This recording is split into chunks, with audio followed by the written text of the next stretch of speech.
Well, they're certainly worth covering.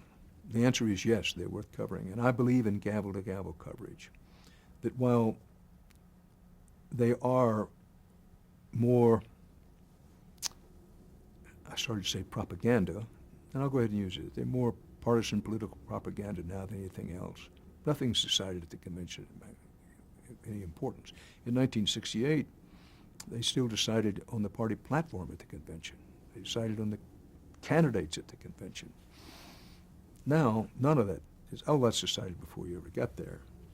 But having said that, I think it's important that we have gavel-to-gavel coverage. I think where we are as we talk at this particular moment in time, the question is whether the major over-the-airways networks, which are the only ones who can reach the total U.S. population, cable and satellite people have to pay for it, a lot of people don't, whether they should cover the conventions. We at CBS, NBC, ABC should cover the conventions, if not gavel-to-gavel as we once did not so long ago, whether we should dedicate large hunks of primetime, evening time viewing to that.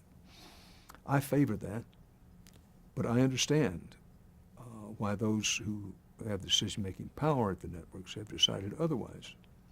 And they have caught me and other reporters who believe as I do in a bit of a contradiction, because on the one hand, this is what they say to me, Dan, you tell us with all of your experience as a political reporter that nothing gets decided at these conventions anymore, that they are an infomercial for the parties.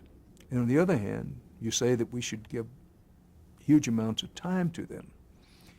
And I'll have some trouble reconciling this.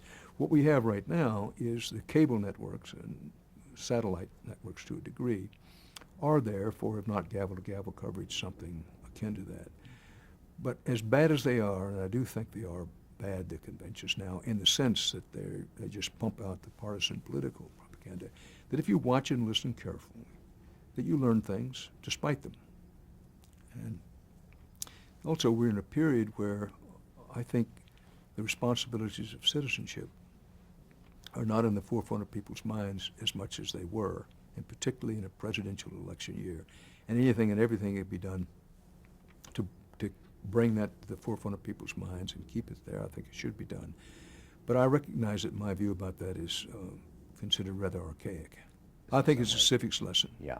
I think it's the dance of democracy. Mm-hmm. And yes, it's controlled to an almost unbelievable degree. There's not a word spoken from the platform, nor a song sung from the platform that isn't scripted and rehearsed about as much as a Verdi opera.